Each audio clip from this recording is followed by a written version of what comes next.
Hello there, it's Derek Cummings from South Wales, and the video you're about to see is a video that was actually made for my International Breathe Easy group, which comprises of members from all over the world. And if you want to join us, I'm going to put the link below. Also the link to my We Strive to Breathe Easier group, that is actually a COPD help group that I run. And you're quite welcome to come and join us. What normally happens, we have a talk.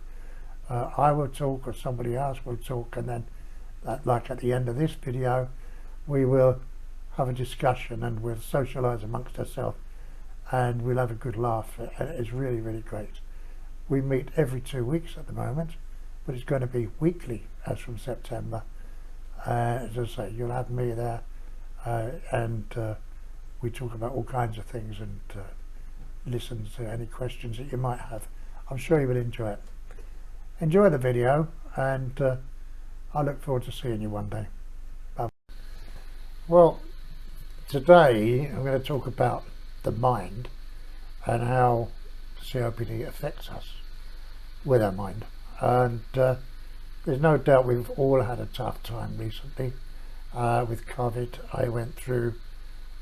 I've gone through well over a year, like you all have, of lockdown. We went through a winter, and then last season, last year, we were locked down, and then we went through another winter, and that was really hard on the mind. And fortunately I had both Pfizer jabs in March, and so I've led a pretty normal life since then, because I made the decision that at 73 years old I'm not going to be locked down for the rest of my life. But unfortunately many other people have been frozen with fear over it, and we really can't allow COVID to freeze us, because this has caused the mental health problem of some of you guys are now suffering from agoraphobia, which in itself is another mental health problem, and or just a fear of going out because of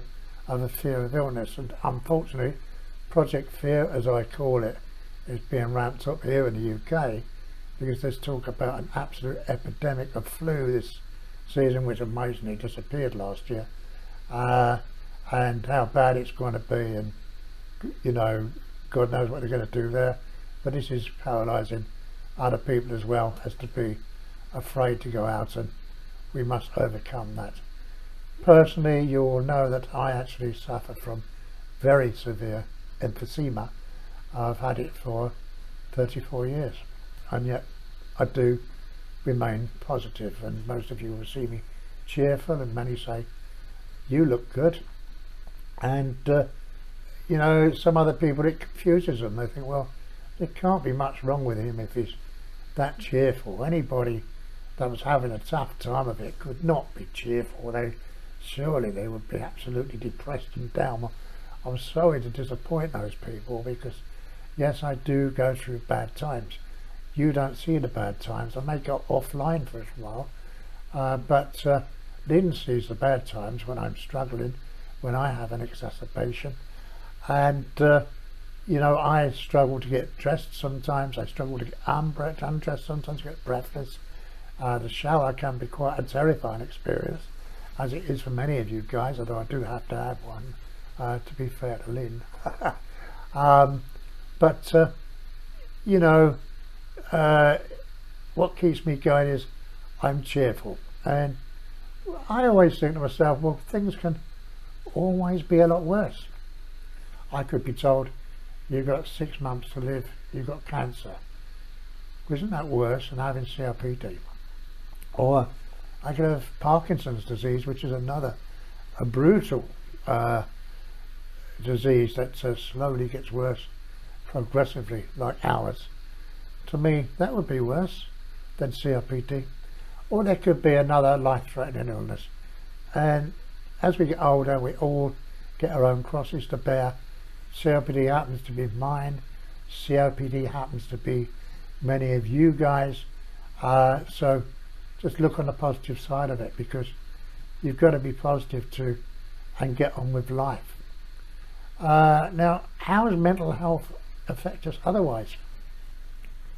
To give you an example, mental health can affect us in lots of ways, and to give you an example of the power of the mind. Now, I don't wear this all the time, but I'm going to take it off for a minute now. I may have this off because I'm okay on room air for short periods. I put it aside, I sit in a chair, maybe I'm reading a book or a magazine or something, and I decide to go into the kitchen. So I walk into the kitchen and I forget my line. I get into the kitchen and maybe I'm making a cup of tea or a cup of coffee or something else, or doing something else. I suddenly realise, as I'm starting to feel a little bit short of breath, oh, I've forgotten my oxygen. Well, panic can set in then, can't it? And then I can become very short of breath too. So, you know, it shows you that this is up here. You know, another thing that happens sometimes is, and I think it's happened to most of us that are on oxygen, if not all of us, is the line becomes disconnected. We've got joins, for those that aren't on oxygen, these joins are actually connected to little devices that allow the oxygen to only go one way, and they stop a flashback in case of fire or something like that. So, but the line can become disconnected, and sometimes I might be doing something that I feel slightly more breathless, and I think, oh, why is that? And then I've got no oxygen coming out of it, and then I realise there's something wrong. It's either kinked or it's broken, and I check it and I find it's actually disconnected. Well, in that time I haven't been too breathless. I started to get breathless when I've realised it's disconnected. There and again, why am I suddenly becoming breathless? Because I realise it's become disconnected. And I've taken my sats sometimes, and I've been in the 70s sometimes when this kind of thing has happened. Now, we had a night water emergency. I was woken at 3 o'clock in the morning by Lynn to say water was pouring into the bathroom, and when I checked, it was a pipe through some kind of pressure had burst, a tube, but I knew where it could be turned off, but I couldn't find it in the panic. But meanwhile, the electric went pow. You know, the water had hit something and flashed it back and triggered all the electrics up. So I asked them to go and get me a torch. She got me a torch, and I decided the best course of action was to go downstairs into the kitchen where the main tap was. I made my way downstairs to the kitchen. I was getting a good soak in. All this water was pouring through the ceiling. I turned the water off, and then Lynn came up to me with an oxygen cylinder, one of my mobile oxygen cylinders, and said, "You better take this." And then it hit me. All this time I'd been working without oxygen because the concentrator had gone out. As soon as the power went, it went. And anyway, I was only doing with 2 litres before then. That's before the power went upstairs instead of 6 litres, because it's on 2 litres for sleeping. Well, how did I manage that? Because I can't imagine that I could do that without oxygen, but I did. Now, this again shows you the power of the mind. I just didn't think about oxygen. I didn't think about COPD. I had an emergency, and that's what my brain was concentrated on, and that made the difference, didn't it?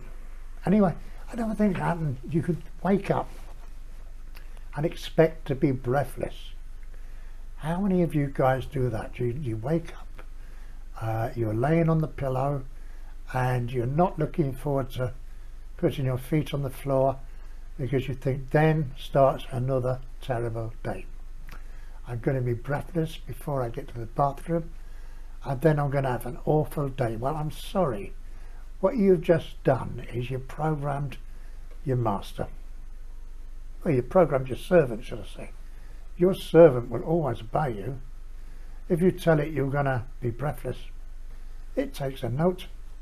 If it tells you it's going to be a bad day, it takes a note. And you will.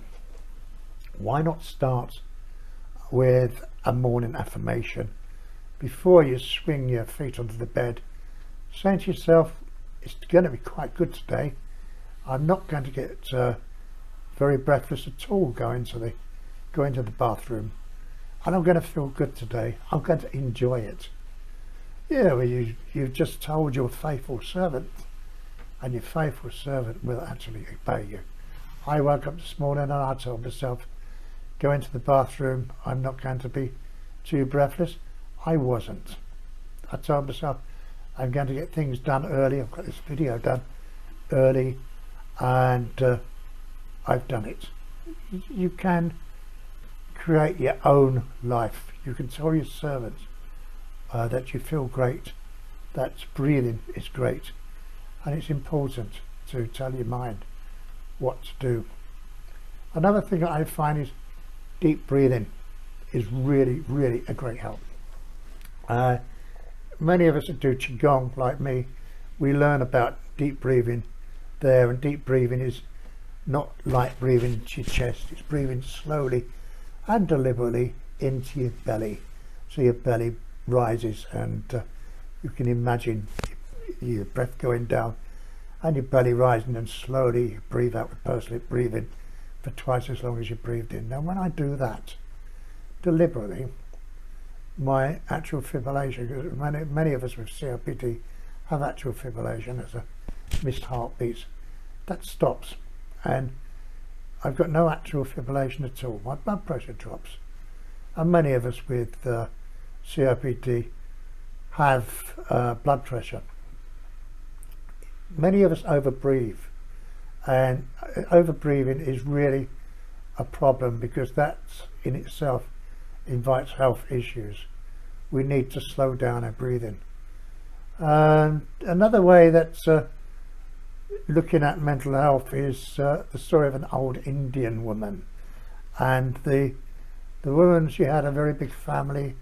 She'd become very old and she'd become disabled, and she didn't want to be a burden on her family, so she decided that she was going to die, and she took herself further away from the tribe, and she died pretty quickly. That even happens in modern life, that people will themselves to die, and that just shows you again the power of the mind and the power of negative effects on the mind. Now on the positive side, I've got a friend, hello Jeffrey, if you see this video, I'm sure you'll say I saw your video. A friend Jeffrey, we've known each other for quite some time. He does work with the British Lung Foundation. I was due to meet him several years ago in London, but something happened and we couldn't actually meet up at that time, but he was coming to Wales, and he wanted to meet up, and I thought, yes, it's time we met up. So me and Jeffrey met up, and he came here to my home. We sat there and we had a chat, and we were talking about his life, and he drives around for 5 or 6 hours, you know, and I'm not that keen on driving nowadays, but he loves it. He told me, I love driving. And Jeffrey mentioned he might be coming up to need an oxygen now. He's on 13% lung function. What? 13% lung function, and my friend is going all over the country, all over the United Kingdom, and he's meeting people everywhere, and he's enjoying his life. 13%.